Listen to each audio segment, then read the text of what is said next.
Shalom, shalom. I want to give all praises, glory, and honor to Yahweh Ba'Hashem, Yahweh Shai Ba'Hashem, Rachakodash. Double honors to the apostles and elders of Great Millstone. Ruel, peace, blessings, and salutations to you sincere Akim out there pushing the truth across the four corners of the earth. All right, this is the brother Shaman. Coming back at you with another lesson from Great Millstone, Chicago. All right. And one of the things that we see, knowing that this is Egypt, was the Lord tactically, he went at Egypt. And he could have just let fire rain from heaven or whatever, but no, he broke them down. Okay, you had the different plagues. You had the river that was turned to blood. You had the pestilences. Okay, you had the sicknesses on the livestock. Right, their firstborn, their strength, their youth. Right, the Lord formed a tactical attack on Egypt. Okay, you had the apparitions that they saw. Right, the darkness. They were in darkness. Meanwhile, Israel was in light. Right, so this place, because the Lord said I would bring curses upon Egypt again. Now we know we're in spiritual Egypt. All right, we're in spiritual Egypt, so we know that this place is going to be attacked with more. All right, because it's a whole bunch of different things the Lord could do, man. It talks about the missiles too. It talks about the chariots. Man, this place is going to have all kind of things, man. It's talking about I will fill her with men as with caterpillars. All right, this place is about to be decimated and taken down in the most tactical sense. And these Edomites can see it. All right, and this latest attempt by Kanye, which he spoke on some about, George Floyd and all that. All right, and this, George Floyd's family is now suing him. But he did all of that to try to get in with the right-wing audience. All right, because now he's a landowner. All right, he's trying to, get his family in a position where he could protect them. Which, with the Kardashians, he ain't gonna do that, man. They ain't going for that shit. He's trying to protect, he's trying to protect his children. Now he has children, so now he has to try to, have that wall, that protection. All right, but if Yahweh Ba'Hashem Yahweh Shai is not dealing with you, then you could do all of that. You could buy all the guns and military equipment and land and all of that stuff, and it's not going to mean anything. But I wanted to let me get a scripture, and then I wanted to get to a quick video where the guy is talking about the transportation system, right, which. This it's not impossible to take this place down. All right, it's not impossible. The Lord has been keeping this place preserved for the time that it's been preserved. That's why it's still standing. This is Isaiah 32:10. Many days and years shall ye be troubled, ye careless women, for the venture shall fail, the gathering shall not come. All right, the venture shall fail. That's what you see. Part of the plagues, famine, fire, the sword. All right, let's listen to what he has to say. The Brown is right here, right up and down the entire Mississippi. So here's Memphis. And again, if you look at that Memphis information, you can see how low the water is from where it typically is. We're talking quite a distance lower than it normally is. Here's the next reading just south of Memphis. Again, we are below the low water typically, and all the way down here to about Vicksburg, or this is actually Greenville. This is where you see it at low. When you get down here to Vicksburg, this is where you're seeing it just below that level. So that stretch from Memphis down to Vicksburg is where we're definitely seeing the low water problems. All right, and something you notice too when you listen to videos like this, these right-wingers, they all have access to these different charts and graphs and all of this information, and they try to do this to preserve, what they have. All right, when these plagues come, man, everything is gonna be red. All these senses are gonna light up red, red. Damn, agriculture, red. This red, red. Man, this place is about to be on fire. Man, I can't wait. Let's hit some more. Because that's basically what the lesson is kind of touching on, man. The Mississippi River is low, and so once the river's low, you can't load up the boats as full. You see what I'm saying? You gotta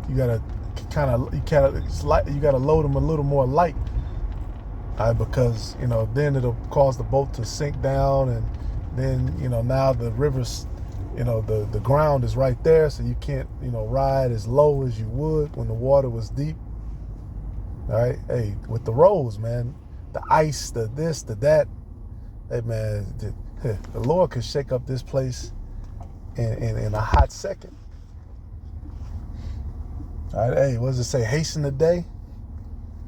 Seeing these things will come to pass. Let's listen to some more. This comes from the Bureau of Transportation Statistics, and this is their annual report on freight. And I just wanted to throw this up here because, again, I want to show you some of the importance that we have here for how freight moves around the country. And you'll hear all the time that we don't use the Jones Act for moving freight around the United States. We do. All this traffic moving up and down the Mississippi is Jones Act traffic. It is all done in compliance with U.S. laws, with U.S. barges and U.S. crews and U.S. personnel. So, I mean, we're moving tons of goods this way. And this dark blue area here is where you see that down the Ohio, all the way down the Mississippi, down. Right.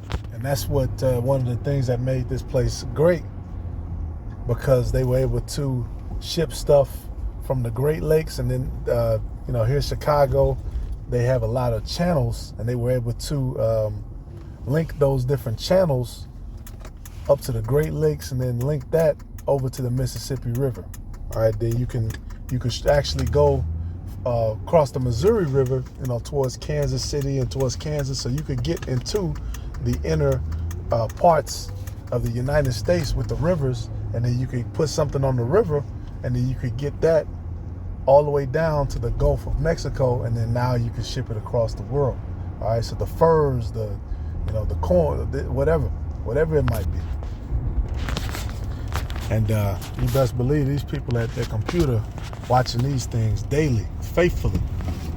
They really believe, well, this shit, as of recently, maybe not so much, because Kanye is going to have to answer to the right wing once they question him on that. But because if he's Jacob, he's a Jew, who's Esau? They're going to have to answer that question. All right, if you're a son of Jacob, then who's the son of Esau? Who is that nation set up for judgment and destruction? The son of perdition. Who is that? All right, but anyway, these people at these computers, they're on whatever website they're on, scouring over these things, looking over these things, and there's nothing they could do. Right, these floods roll in, these different plagues and natural disasters roll in. There's nothing that they can do. But I'm gonna play a little more. Down the Mississippi, down here to the very southern reaches of it. So we're already seeing this huge amount of traffic come down. This one is interesting because this is gateways of shipping. This is how you bring cargo in. These are the international gateways. And notice that. Yep, this is that whore. This is that whore. This is why she heapeth all these other nations onto her. Because she's that whore. She's that that well-favored harlot. That's the one you really enjoy. She gonna rub your back, she gonna ask about your day, she gonna kiss you on your neck, all the stuff. All right, the GFE, so to speak, little war. And here, the Port of New Orleans, not a major gateway at all. It's not a gateway for bringing cargo in and out. We just don't see it. LA and Long Beach, obviously, are big for that. New York, New Jersey, we see that. We see the gateways across the southern border there, the northern border, but really not a lot for New Orleans. When you start talking about top water, let me go back over here a second. Top water ports here. This is by TEUs. Again, New Orleans, very small. Doesn't handle a lot of containers. Where are we seeing containers being handled? Savannah, Charleston, New York, New Jersey, LA, Long Beach. You see them handled there. That's what we've been talking about the whole time. But then you get to this. Top water ports by tonnage. And this is where the Gulf Coast and the inland waterways come into their own. Yep. And one of the biggest here is South Louisiana. And you see it right here. This is the huge circle that is South Louisiana. Houston is over here. Houston is doing oil. South Louisiana is doing grain, but you also throw in Baton Rouge, New Orleans, and you can see how significant the amount of tonnage that comes down the Mississippi River is insane. People do not understand how important this waterway is to American economic success. Everything, and you look at here from the Missouri all the way up into South Dakota, the Mississippi up into Minnesota, and the Ohio up into Pennsylvania, along with tributaries into Tennessee and Arkansas. Yep, hey, the rivers, yep, so like I said, the tributaries, right, those different rivers that branch off from it. It's like you had the Nile, okay, then the Nile branches off, aka the river the Gihon, which compasses all of Ethiopia. Let's talk about the Nile River. All right, then you have the so-called, delta, the different, branches of the river which branch off and give that area life. Hey, it's the same here, like you said, from North Dakota down to Arkansas, stretching over to Louisville and all of these landlocked states. Now they have access to get down to the Gulf, to get over and to get that stuff, shipped out internationally. And even into Oklahoma. These are absolutely strategic waterways. And the Mississippi Basin does it. Just look at this. And again, it's divided into imports, very small, but then it talks about exports. This is the stuff that's coming out. But look how much is domestic. Over half that cargo in this southern Louisiana is just moving domestically within the United States. Right, so it's moving around within Babylon. And I think that is a significant element that we don't ever talk about enough, is the importance of this. If you want to follow a great organization, the American Waterways Organization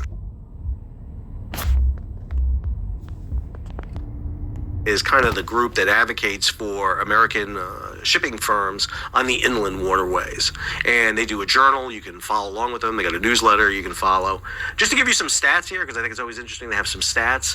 So 115 barge tow, and that's the standard, again, especially above the locks. Check this out. 115 barge tow is equal to 216 rail cars and 6 locomotives, which is equal to 1,050 semi-tractor trailers. One barge.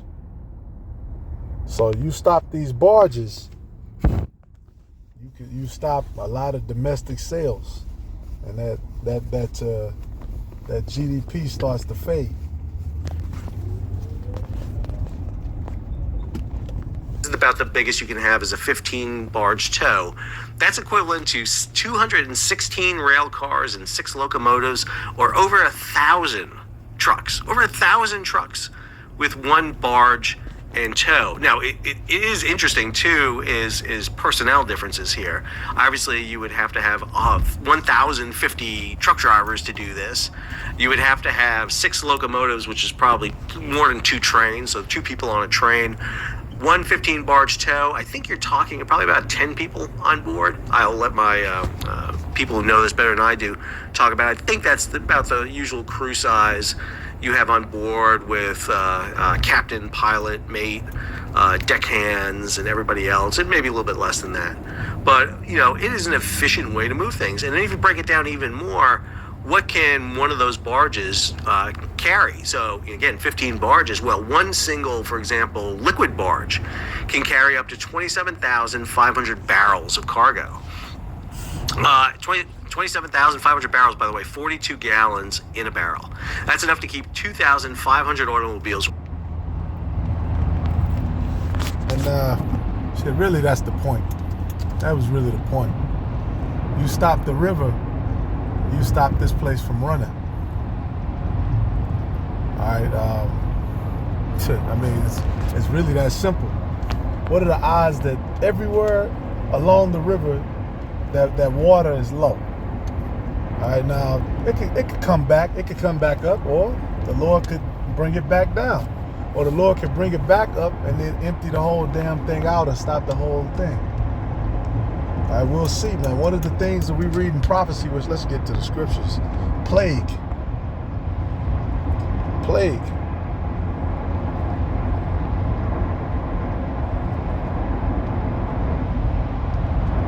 Because it says, let me get right to the curse.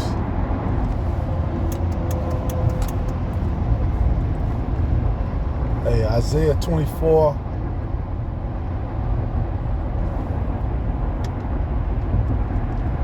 And 11, there is a crying for wine. Verse 10, the city of confusion is broken down. Every house is shut up that no man may come in. There is a crying for wine in the streets. All joy is darkened.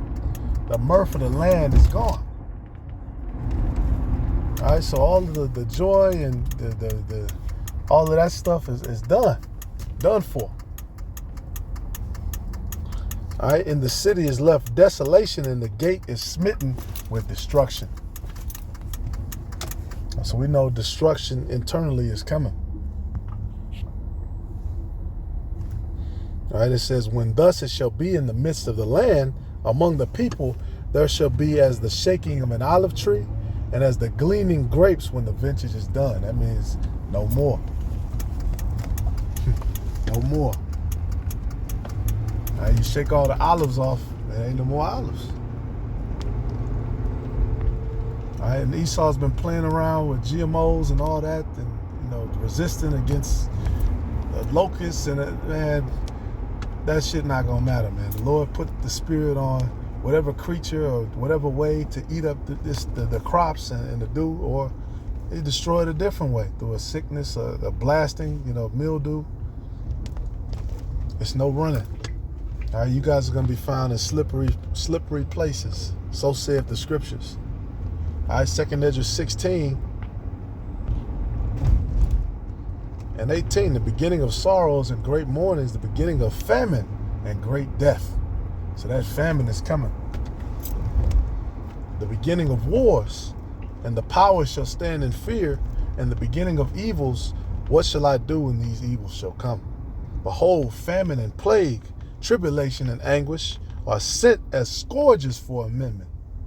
All right, so they're supposed to make these people change. Which really, they ain't gonna change. They're gonna be hardened to the end. But they're supposed to be for amendment. Before all these things, they shall not turn away from their wickedness, nor be always mindful of the scourges. So for them, it's just, it is what it is. They're gonna continue to run to the churches and may God bless us, and send us this for this, donate this please for this fund, and then a lot of them are gonna rip each other off for doing that too. They do a lot of insurance and fraud during this time as well.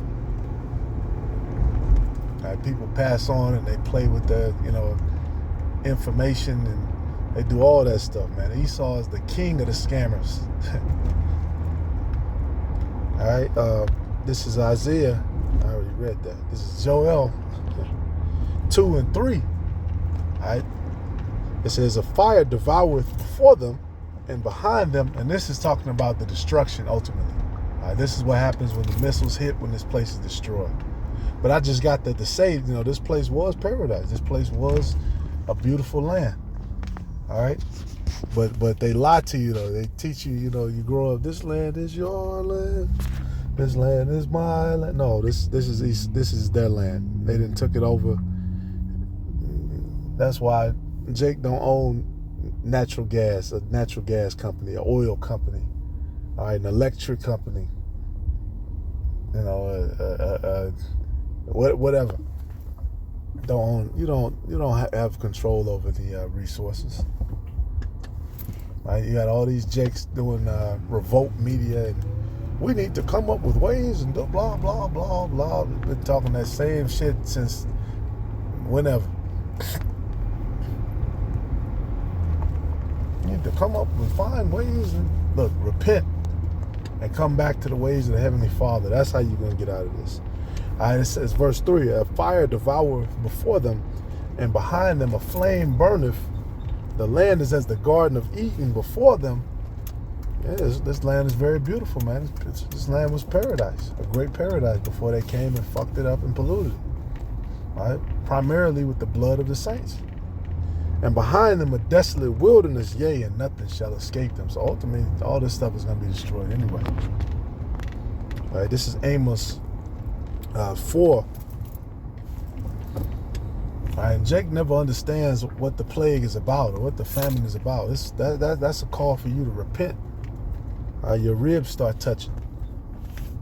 All right, this is Amos 4 and 6. And I also have given you cleanness of teeth in all your cities, and want of bread in all your places. Yet have ye not returned unto me, saith the Lord. And also I have withholden the rain from you. And these people, when they're not thinking about the Lord, man. They're thinking about, how can I run and get this EBT and get, whatever it's called, wherever you're at. How can I get this government assistance? And what we're telling you is, rise up, you women that are at ease. Rise up, you men. There's going to come a time where the government ain't going to be able to assist you no more. All right? They ain't going to be able to do too much for you because they're not going to have the same resources. All right? Plus, they got military spending. These things that are heating up in the Middle East, it's long overdue to send some troops over there. They done already left weapons behind and left all kind of stuff, just like they do in the hood. They leave a couple guns behind. They know how people are gonna get, and then they come through, and now it's time to do, they basically created opposition. All right, now it's time to go over there and stomp hard. So now it's time to devote a certain reserves of oil and reserves of food and all this different stuff, and send that over there. All right, and also I've withholden the rain from you when there were yet 3 months to the harvest. I caused it to rain upon one city and caused it not to rain upon another city. Yeah, the Lord could do that. Hey, the Lord could do that, man. It was a few days ago. They said it was snowing. I'm looking, what is the snow? It was snowing, in North Chicago, but it wasn't snowing in the other parts. Hey, the Lord could do that, man. 2 cities, they right down the road from each other, whatever. The rain hits one, the other one, like the cartoon, you got the character, they walking with the rain, cloud is over their head. Hey, the Lord could do that in reverse, man. He brings famine upon you. All right, and cause it not to rain upon another city. One piece was rained upon, and the piece whereupon it rained not with it. So 2 or 3 cities wandered unto one city to drink water, but they were not satisfied. Yet have ye not returned unto me, saith the Lord.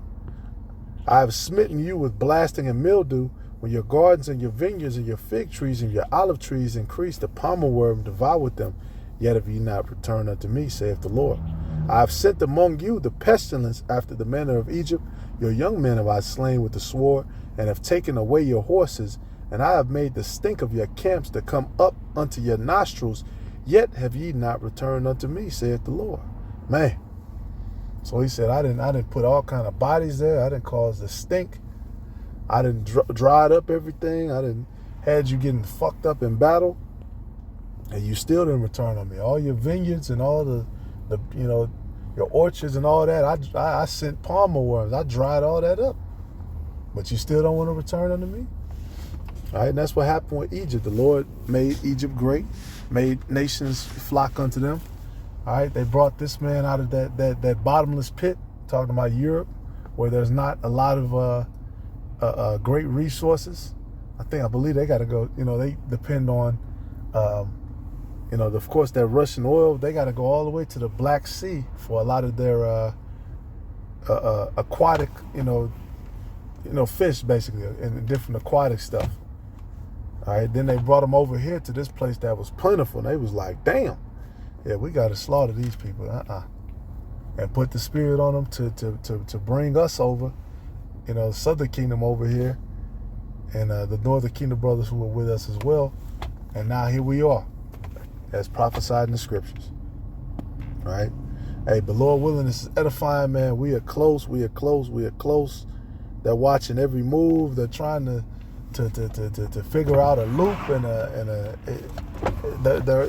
there is no loop. Okay, even if you take our videos down, even if brothers get locked up or whatever situations may happen, which the Lord is going to be with His men.